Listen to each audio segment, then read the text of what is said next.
Hello दोस्तों, मैं आपको सुनाने जा रहा हूँ आज की कहानी बलात्कारी का प्यार भाग 35। दोस्तों, कहानी में अब तक आपने पढ़ा कि आदित्य की बर्थडे पार्टी होती है और उसमें आदित्य रोशनी को रुकने के लिए कहता है, पर रोशनी मना कर देती है, जिससे आदित्य को बहुत हर्ट होता है और वो बहुत रोता है। आदित्य आरसी को अपने बारे में बताता है। अब आगे की कहानी। आदित्य, बेटा तुम्हें मैं अपने बारे में बताना भूल गया कि मैं कौन हूँ, मेरी पिछली लाइफ कैसी थी।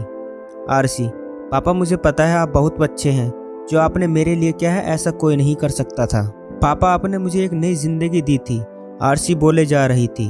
आदित्य उसे टोकते हुए, बेटा मेरी बात तो सुनो, जो तुम इतनी तारीफ कर रही हो मेरे बारे में जानकर मुझे माफ भी नहीं करोगी तुम। मैंने बहुत बड़ा पाप करा है बेटा। आदित्य, बात तब की है जब मैं कॉलेज में पढ़ा करता था। उन दिनों मेरे अंदर बहुत लगन थी पढ़ने की, मैं पढ़ने में बहुत अच्छा था, अपनी क्लास का टॉपर था। कुछ दिनों बाद मेरी दोस्ती एक ऐसे लड़कों से हो गई जो एक नंबर के हरामी और लोफर थे। मेरी भी आदत अब उनके जैसे हो गई थी। कभी लेक्चर लेता था, कभी दोस्तों के साथ क्लास के बाहर निकल जाता था, बेवजह किसी भी लड़के की रैगिंग कर देता था।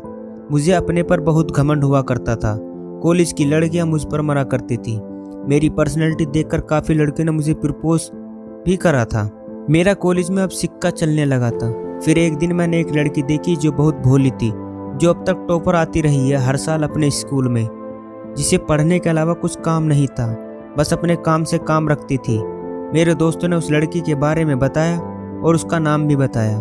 उसका नाम रोशनी था। आरसी चौंक जाती है, क्या पापा यही रोशनी मैम? आदित्य, हाँ बेटा यही रोशनी।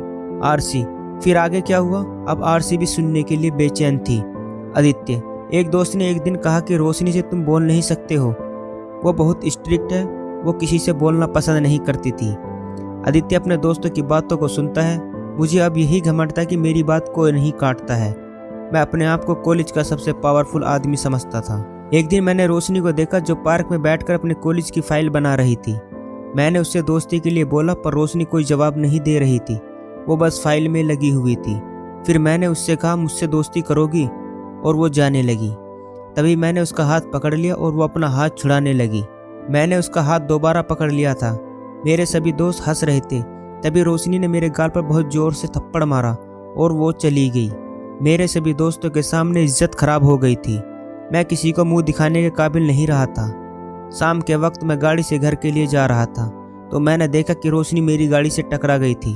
मुझे उस पर बहुत गुस्सा आ रहा था, तो मैंने उसे अपनी गाड़ी की पिछली सीट पर डाल दिया और उसके साथ ऐसा कुछ कर दिया जिससे एक लड़की की ज़िंदगी दागदार हो जाती है। मैंने उसके साथ ज़बरदस्ती करी और उसकी ज़िंदगी खराब कर दी। और आदित्य रोने लगता है। आरसी इतना सुनकर बहुत उदास हो जाती है। आरसी आदित्य को चुप कराती है। आदित्य फिर आगे बताता है कि जो मैंने रोशनी के साथ किया था, एक दिन मेरे दोस्तों ने मेरी सबसे चहेती बहन के साथ रेप कर दिया। मेरी बहन ने मुझे बहुत कुछ कहा।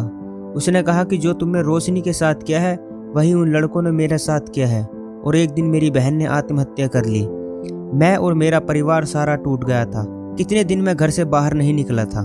फिर मैंने मुंबई आकर अपने पापा की कंपनी संभाल ली। मैं रोशनी से माफ़ी मांगना चाहता था, पर रोशनी कहीं नहीं मिली थी। फिर एक दिन रोशनी हमारी कंपनी में इंटरव्यू देने आई तो मैंने खुराना सर से रोशनी को नौकरी देने को कहा। रोशनी अब हमारे ऑफिस में काम करने लगी थी। मैं उसे रोज़ देखता था। मुझे उससे प्यार हो गया था। मैं उसके सामने आना नहीं चाहता था। मैं रोशनी की मदद काफ़ी करता था। रोशनी को भी मुझसे प्यार हो गया था, पर वो अपनी पिछली बर्बादी की वजह से मुझसे नफरत करती थी। रोशनी ने मुझे माफ़ कर दिया था, पर प्यार करने से डरती थी और एक दिन वो मुझे छोड़कर चली गई। इसके बाद तुम मुझे मिली। आदित्य अब थोड़ा खामोश हो जाता है। आदित्य की आंखें नम थी। आरसी अब सारी बातें समझ गई थी। आरसी, पापा तुम रो मत, तुम बहुत अच्छे हो। आदित्य, बेटा क्या तुम भी मुझे गलत समझोगी? आरसी, पापा तुमने जो किया है वो गलत किया। तुमने अपने किए की माफ़ी भी मांगी रोशनी मैम से और तुम्हें मैम ने माफ़ भी कर दिया। पापा तुम बहुत अच्छे हो और एक ना एक दिन मैम तुम्हें ज़रूर समझेगी। आदित्य के चेहरे पर पसीने आ रहे थे। आरसी, पापा क्या हुआ, तुम्हें इतने पसीने क्यों आ रहे हैं? तभी आदित्य नीचे गिर जाता है। आरसी जोर जोर से चिल्लाती है, पापा पापा क्या हुआ? और वो रोने लगती है। आदित्य का ड्राइवर दौड़कर आदित्य के रूम की तरफ आता है और आदित्य को हॉस्पिटल ले जाता है। डॉक्टर उसे अंदर आईसीयू में ले जाते हैं। आरसी बाहर खड़ी रो रही थी। आरसी, मेरा क्या होगा? भगवान मेरे पापा को क्या हो गया, और वो जोर जोर से रो रही थी। तभी डॉक्टर बाहर आता है। डॉक्टर आदित्य के साथ कौन आया है? आरसी दौड़कर डॉक्टर के पास जाती है। हाँ डॉक्टर साहब, मैं उनके साथ हूँ।